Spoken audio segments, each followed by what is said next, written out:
Tolobi Boye, Tshisekedi a trahir serment Oyo à Lobaki, Oya Constitution, article 74 de Tolobaka. A trahir Ango. Azasu na tina activité mingi Nikolo Zokoya. Mais Oya Kafu Kafu ya Makasi et Kozala le 8 juillet. Na Congo Mobimba, kaka na Kinshasa te, na ma province Nyoso, le 8 juillet, tokosala marche, tokosukisa na palais de la nation. On a kosenga, M. Tshisekedi a démissionné, a trahi serment, Yaliboso, Yami Balé, Alingi, Kokabola Mboka na biso, apesa Est ya Mboka na biso, na ba Rwandais, en français, balkanisation. Yami Sato a côté la rébellion contre la Constitution. Constitution où il y a peut-être qui serment. Il y a un peuple congolais, tolobi que biso bateau de télémi de bosso na bino, tokuki kondi mayango te, et sengi to la kisake, mboko ze ya biso, Congo gotika la moko, ndenge kimbangu, ndenge kasavubu, ndenge lumbumba, Naba tato nyonso bakendeki ndenge Etienne Tshisekedi ya lobaka balobaka que Congo un indivisible uni Congo ekolobo merci mingi. Après un moment de répit pour permettre aux blessés de passer leur plaie et permettre aux autres de faire les décomptes, les bilans de dégâts matériels enregistrés lors de cette répression barbare, la C64 s'est réunie aujourd'hui pour évaluer l'activité qui a été organisée le 12 juin 2026 et projeter une nouvelle action. Alors, concernant le premier point, de prime abord, la s'incline devant la mémoire des illustres disparus, victimes de la barbarie et de la répression du pouvoir de M. Tshisekedi. Et compatit avec nos compatriotes qui ont été blessés, qui se trouvent actuellement, C64, qui se trouvent actuellement dans des hôpitaux et centres de santé. Ainsi, nous appelons notre peuple à ne pas avoir peur, car la peur a changé de camp.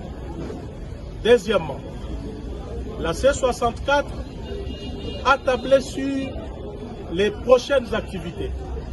Nous disons que la répression du 12 n'a fait que conforter notre conviction que le pouvoir en face de nous a peur et que nous allons continuer sans relâche notre combat jusqu'à la victoire finale. C'est comme ça que la réunion de ce jour, à l'issue de celle-ci, la conférence de présidents me charge d'annoncer à l'opinion, tant nationale qu'internationale, qu'elle tient à organiser une marche pacifique sur l'étendue du territoire national le 8 juillet 2026.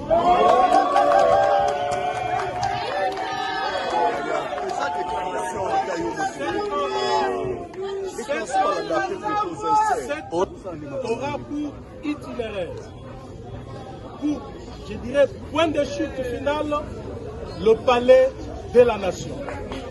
Pourquoi palais de la nation?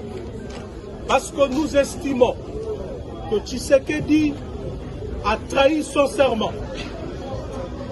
Il est en rébellion vis-à-vis de l'ordre constitutionnel. Et cela fait de lui quelqu'un qui a démantelé la base sur laquelle son pouvoir a été légitimé, car il ne reconnaît plus la loi fondamentale sur base de laquelle il exerce son pouvoir.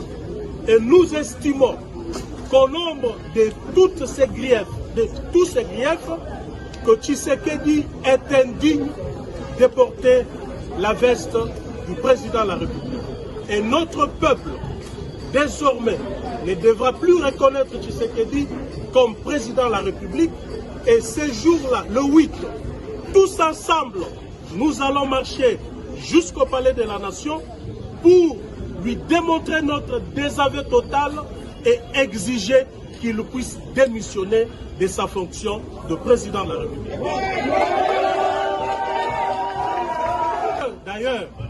D'ailleurs, l'entreprise faite par M. Tshisekedi a pour objectif la balkanisation du pays. On ne peut pas comprendre qu'il engage le pays sur la voie du référendum pour obtenir